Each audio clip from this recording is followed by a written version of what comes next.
todos os homens que viram sua glória. Me fez lembrar de muita coisa, de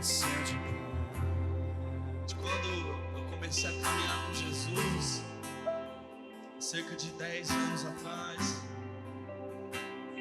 e de quanta identidade que eu não tinha e que Jesus colocou em mim. E foi algo espetacular. Eu lembrei de muita coisa. Essas últimas semanas eu tô meio nostálgico, tô ouvindo uma canção repetida e repetindo ela várias vezes.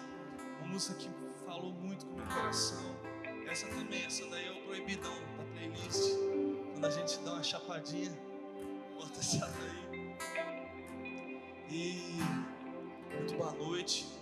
Eu sou o Lucas, casado com a Stephanie. Meu filho Timóteo, Josué tá ali.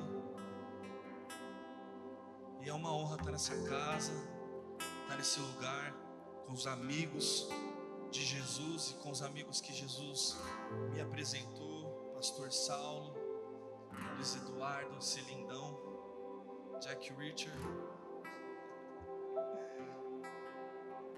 E é muito bom estar nesse lugar, nessa casa de paternidade. E quando a gente vai falar sobre identidade, a gente olha para a palavra e a gente olha que tem tantas coisas que está na palavra, que diz quem nós somos, povo escolhido, que nós somos filhos.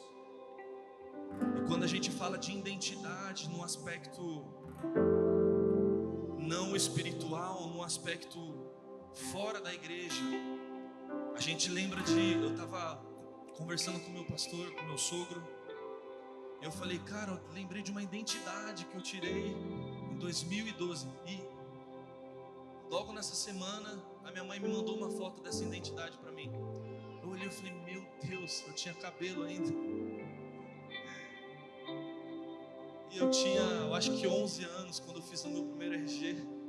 E a identidade, quando nós olhamos para o mundo, quando você fala de identidade, quando você pensa em identidade, logo você pensa um RG, uma carteira de habilitação, e todas elas têm algo em comum, tem uma foto e algumas características que te revela de onde você é, quem são seus pais, o ano que você nasceu, e revela algumas coisas. E existe uma outra característica também sobre identidade. Quem aqui sonha em ser médico? Já sonhou? Gente, ninguém mais quer ser médico aqui. O Endro, obrigado, me salvou. Alguém mais? Advogado? Sei lá. Ali, ó. Quem mais? Alguém aqui é advogado? O pastor Saulo tem uma carteira de identidade, que é a identidade do trabalho dele. E ela tem as características dela. Todas elas te levam para um lugar. A habilitação me faz andar em todo o território nacional. A carteira de polícia, para quem é polícia, faz você conseguir algumas coisas, de entrar gratuitamente em alguns lugares, faz você ter alguns, abre aspas, privilégios. E quando você é um médico, quando você é enfermeira, minha esposa é enfermeira, ela tem que pagar mensalmente uma coisa que se chama Corém. Então todo mês ela tem que pagar um dinheiro lá, e o médico também tem que pagar o CRM. Eu acho que o advogado tem que pagar também. Eu acho que, se não me engano, quem trabalha com corretor de imóveis tem que pagar também, pela sua identidade. Mas nós temos uma identidade que já foi paga. Jesus pagou a nossa identidade com o preço de sangue, com a vida dele. Então, quando nós aceitamos Jesus no nosso coração, quando ele entra, estava conversando com esse lindão aqui, com o Jonathan, e a gente estava falando de quando a gente se converteu e como Deus falou com a gente, como foi esse encontro, e foi tão maravilhoso. Eu era um jovem, me converti com 20 anos, e zero identidade. Eu queria imitar algumas pessoas que andavam ao meu redor. Meu primo, meu pai, alguns amigos. Isso tentava definir quem eu era. Só que imagina um conflito, você tentar se inspirar e se basear em algumas pessoas. Então chegou uma hora que deu bug, deu blade. Então eu cheguei na igreja sem identidade nenhuma, e quando Jesus entrou no meu coração, eu passei uns 3 anos num processo de construção. Na verdade, primeiro foi uma demolição, né? Jesus veio, quebrou tudo, os argumentos, tudo que eu achava que eu sabia, porque geralmente é sempre assim. A gente acha que sabe muito, mas na verdade a gente não sabe nada. Então ele começou a gerar dentro do meu coração uma identidade, um amor. Ele foi falando sobre a palavra comigo no meu coração, e eu ia me entregando e orando e lendo e buscando e ajuntando comunhão com os meus amigos, e orava na minha casa, orava na casa dos amigos, passava as vigílias, algumas vigílias da noite, buscando a presença de Deus, buscando a minha identidade. Então a gente tem que entender que Jesus pagou essa nossa identidade, amém? Aí nós olhamos para a palavra, Romanos 8. Ele fala que nós somos filhos e nós podemos clamar. Tem tantos outros lugares a gente vê isso, mas o que eu quero comentar com vocês, o que eu quero compartilhar com vocês aqui nessa noite, é mais ou menos chegando na identidade. Quando a gente olha para a identidade estabelecida, uma identidade sólida, fundamentada, nós lembramos de quem? Eu pelo menos consigo me lembrar de José. Lembro de José. Ele estava trabalhando, ele ganhou a graça do seu Senhor, e um dia a mulher daquele cara olhou para ele.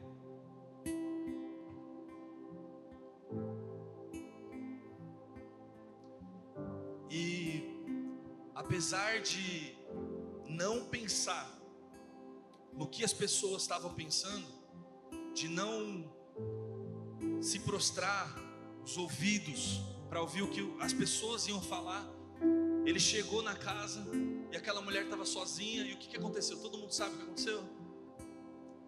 Ela ficou com as roupas de José na mão e ele saiu correndo. Todo mundo viu José saindo correndo, apesar deles não estarem dentro da casa. Mas ela começou a gritar, então os funcionários voltaram. Eu imagino José correndo e os homens pegando ele. Cara, o que você fez? O que é isso? Apesar das pessoas terem olhado para ele e falar, cara, ele tentou fazer isso com a nossa Senhora, com a mulher que cuida da gente, que é a nossa patroa. Então ele não se importou com o que as pessoas iam pensar, mas ele falou, cara, a minha identidade, ela precisa estar intacta, porque Deus precisa olhar para mim. Então ele saiu. Outra pessoa que nós lembramos quando a gente fala de identidade forte é de Daniel. Não tem como não lembrar de Daniel, com uma identidade fundamentada, uma identidade sólida, forte. Daniel na Babilônia adorava ao Senhor, já fazia jejuns, e ele estava lá naquele lugar, saiu um decreto. Ele falou, tá bom, eu vou continuar orando na janela para todos me verem. Eu sei o Deus que eu sirvo, eu sei o Deus que eu adoro. Vai me jogar nas costas? Tá bom, não tem problema não. Ele dormiu lá no travesseirinho do leão. Então isso é ter uma identidade fundamentada em Deus, é você saber quem você é. quero deixar 4 características que você tem que carregar para que você possa permanecer com a sua identidade fundamentada e forte, com a sua identidade quase inabalável. Tem muitas outras coisas que a gente poderia falar, mas eu quero falar sobre 4. Muito obrigado.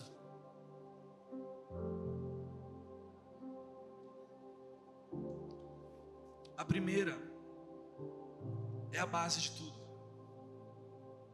É a oração. Salmo 139. Uau, tô falando de oração, mas vai falar de Salmo 139, 16.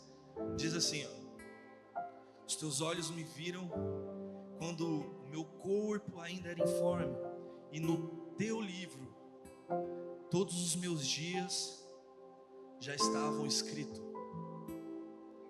Ou seja, a sua identidade já está em Deus. Na oração, na intimidade, você vai conhecendo a sua identidade. Conforme você vai buscando a Deus, você vai vendo que, você vai entendendo o que José fez. Você vai entendendo o que Daniel fez. Tem uma música nova que saiu aí também que fala assim: o que Moisés viu, a glória que Moisés viu, o que Saulo viu no caminho. O que esses caras viram que foi, o apóstolo Paulo falava: eu considero tudo como perda, se comparado ao que existe de maior valor, que é conhecer a Cristo. Uau! Você imagina isso? Era um cara que tinha moral, que tinha alto padrão, fariseu dos fariseus, top dos top. Mas ele conheceu a verdadeira identidade dele. Ou seja, todos os meus dias foram escritos no seu livro. Relacionamento com Deus, Ele vai imprimir na nossa identidade, como esse RG que eu falei. Aí você vai olhando para a Bíblia, você vai ver que você não é. Me perdoe se você se ofender com o que eu vou falar, mas Deus vai te pegar. Você vai entender. Se no seu RG está escrito lá Pai desconhecido, vai para a Bíblia, irmão. Vai para a Bíblia porque Ele é seu papai. Ele é seu pai. Então, através da oração, nós vamos buscando a nossa identidade de Deus e fundamentando, porque a gente vai olhar para o lado, opa, isso aqui está errado. Jesus vai falando com a gente e a gente vai andando no caminho, nem para a direita nem para a esquerda, os olhos fixos, com os olhos fixados. E o jejum é para matar aquilo que é de mais ruim dentro de nós, os nossos desejos, as nossas vontades. Você acha que Daniel fazia os jejuns dele porque ele era um cara bonzinho, que ele queria ser espiritual? Ele morava na Babilônia, na terra mais poderosa do seu tempo. Então ele começou a jejuar e falou: cara, eu não vou me vender. Eu fui vendido como escravo, eu estou nesse lugar, mas eu tenho a minha identidade.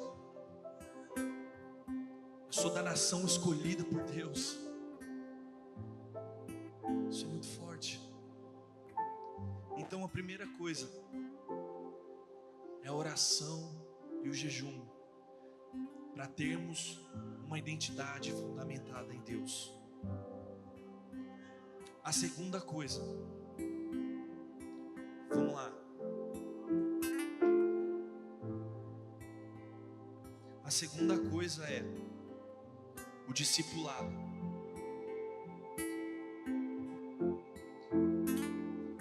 Quando eu comecei a caminhar, eu coloquei assim: discipulado / modelagem. Eu falei aqui um pouquinho no começo que eu me inspirava em algumas pessoas, e algumas pessoas erradas, que faziam coisas erradas e estavam nos caminhos errados.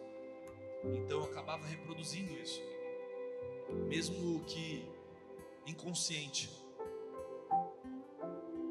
quando eu me converti, eu grudei no meu pastor.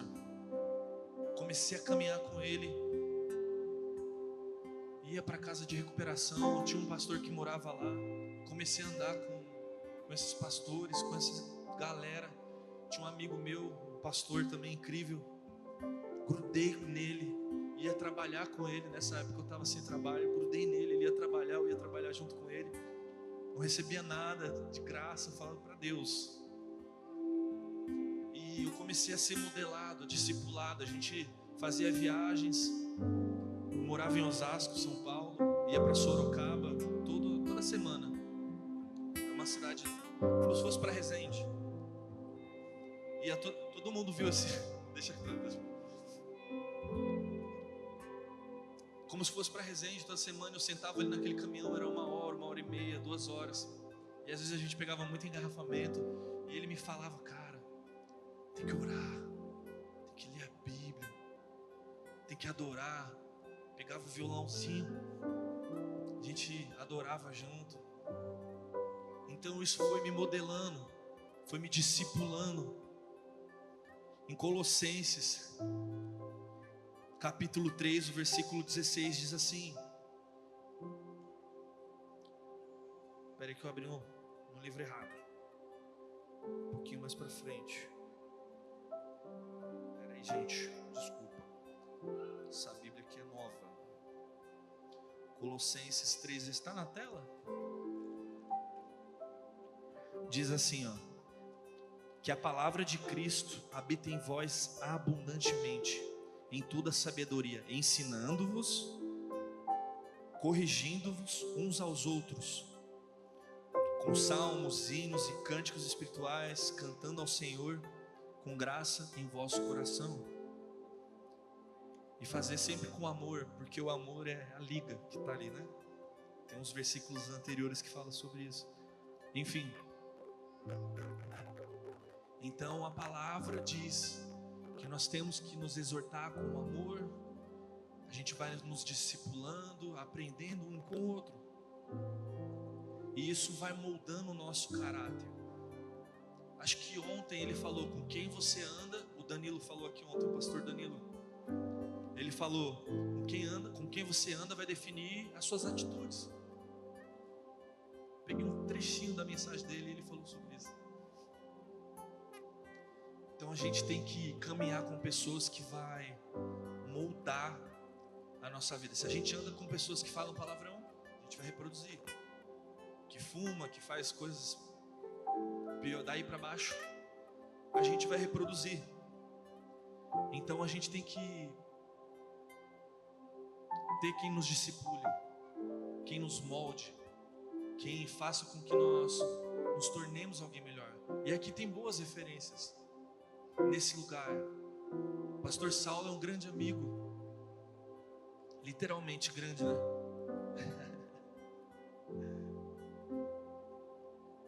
Então nós caminhamos um com os outros.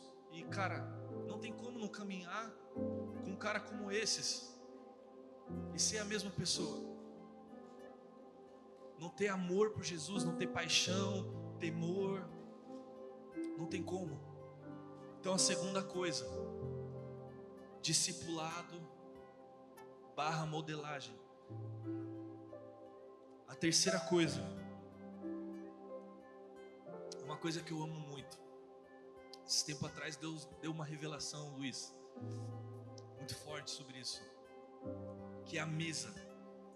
Quando eu me casei, há 6 anos atrás quase, eu e a Stephanie, a gente tinha algumas mesas em casa. Eu acho que eram umas 5 ou 6 mesas. E a gente começou a ver os apontamentos de mesa. E a gente leu um livro da David Titus, eu acho, a experiência da mesa. Eu li aquele livro e falei, uau, que é isso, cara? Então na mesa, na comunhão, no partir do pão, nós fazemos uma vez por mês, no coletivo, na igreja, na ceia do Senhor. Mas Jesus, ele era chamado de glutão. Será que Jesus estava sempre comendo? Mas ele estava sempre na mesa. Ele fez algumas ceias com seus discípulos. E o Josué correndo e dando risada, gente. Meu Deus. Vamos lá. A mesa é um lugar que você senta e a outra pessoa senta do outro lado. Você olha nos olhos dela, você está na mesma altura. O Saulo, 2 metros de altura. Quando a gente senta na mesa, a gente está do mesmo tamanho. A gente olha nos olhos um do outro. A gente consegue compreender o coração do outro. Tem uma história na Bíblia do Mefibosete. Ele era aleijado. Ele caiu quando era criança. A mulher caiu sobre ele e ele ficou aleijado.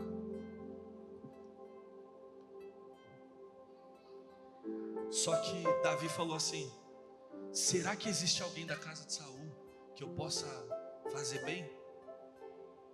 Alguém lembrou Davi, falou: cara, tem um cara ali.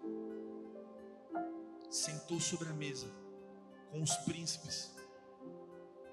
Eles olhavam nos olhos um dos outros. Da mesa tem um paninho que fica em cima da mesa, esconde qualquer imperfeição que os outros acham que você tem. Que a mesa ela gera essa conexão. E a mesa é muito interessante, sabe por quê? Quem que é o pão da presença? Quem que é o pão vivo que desceu do céu? Todas as vezes que nós estamos sobre a mesa, partilhando do pão, Jesus está lá. Às vezes a gente está conversando sobre uma coisa, às vezes eu provoco meu sogro, falo com ele: cara, conta uma história aí, uma reflexão, e a gente vai conversando. Do nada a gente já está escrevendo um livro. Tô brincando, não. Mas tá tipo um podcast. Podcast é na mesa. Podcast a gente vai fluindo e falando sobre coisas, sobre entendimento, sobre as paradas. E vai fluindo. Porque o pão da presença se faz presente. O pão vivo está ali, cara.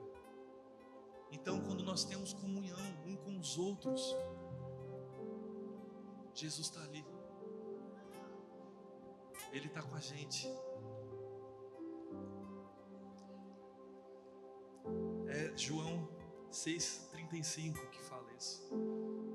Ele fala: eu sou o pão vivo que veio do céu. Isso é maravilhoso. E o quarto e último ponto.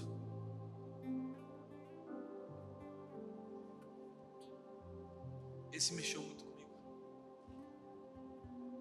É entender. Mateus 4,18 é o chamado de Pedro. Quantos aqui conseguem me dizer o que Pedro fazia da vida? Ele era pescador. Jesus pegou aquilo que ele fazia e moldou a identidade dele. Jesus era um ativador de identidade. E ele falou: agora você vai ser pescador de homens. Ativou o cara, ativou a identidade dele. Só que o que eu quero falar não é isso. O que eu quero falar é: a gente tem que compreender o poder do extraordinário de ser uma pessoa comum. Às vezes nós queremos ser extraordinários demais. Aí a gente olha para os discípulos de Jesus, um era pescador, um cobrava imposto, o outro era ladrão. Jesus ele escolheu homens comuns, que moldou aquilo que nós conhecemos, a história. Cara, isso é muito louco. Pessoas comuns, aqueles que geraram filhos, que se casaram. Jesus era carpinteiro, era uma pessoa comum, num trabalho comum. Pedro, pescador, num trabalho comum, uma pessoa comum, com demandas comuns. Sogra doente. E aí Jesus ativou a identidade dele.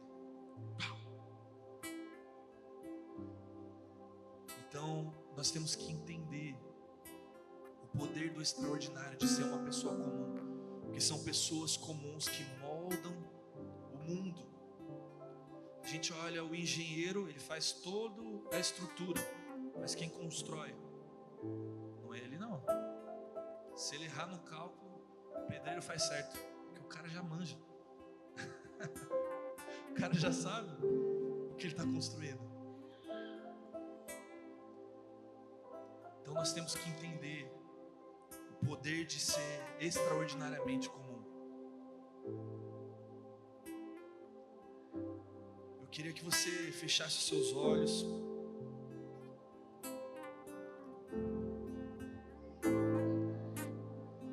Se você quiser, se coloque de pé, se joga no chão.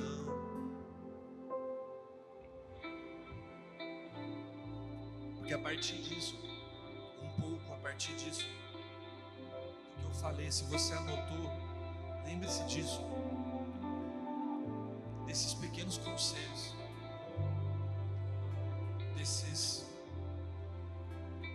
eu era tão imaturo, cara.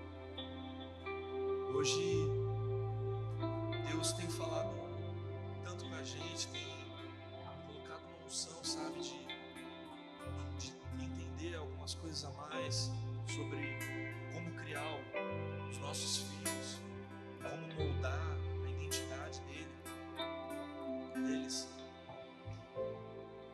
sobre ser exemplo, tanto aqui, no seu ambiente que você vive dentro da sua casa. Eu sou de um lar que meus pais não são cristãos, eu sofri muitas perseguições dentro da minha casa. Foi muito difícil, mas aquilo que tinha sido gerado na minha identidade, Deus conseguiu quebrar tudo aquilo e gerar uma nova identidade. Eu sei que você está buscando, você é jovem, os adolescentes aqui, coisa mais linda do mundo, sentado na frente. Quantos anos tu tem? 11. Quem é o mais novo de vocês aqui? Quantos anos tu tem? 9 anos, ouvindo sobre identidade. Cara, se eu tivesse ouvido sobre identidade com 9 anos, cara, Deus sabe onde. Mas Ele teve misericórdia, Ele acelerou tantas coisas. Pode colocar de pé, vamos orar um pouquinho.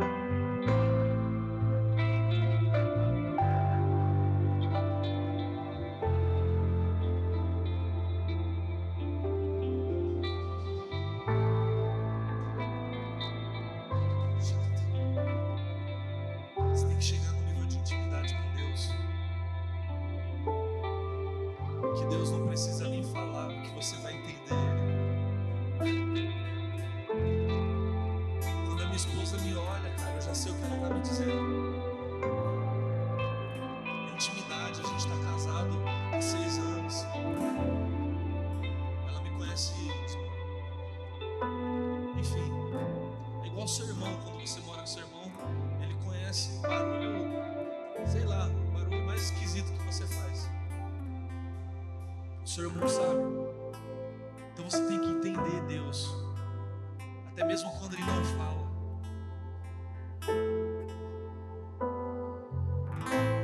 Jesus, nós queremos ter o nosso caráter fundamentado em Ti, Senhor. Nós queremos ter o nosso caráter sólido em Ti, Senhor, fundamentado, moldado por Ti, Senhor. Ajude-nos a compreender, Senhor, até quando o Senhor não fala.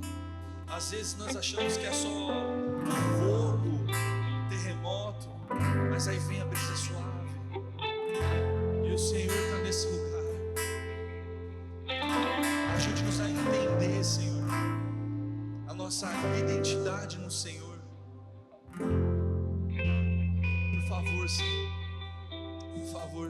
Quando eu era da escola, sei lá, eu nem lembro quantos anos eu tinha,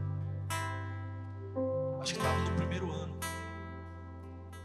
e as pessoas me procuravam, pediam conselho logo para mim.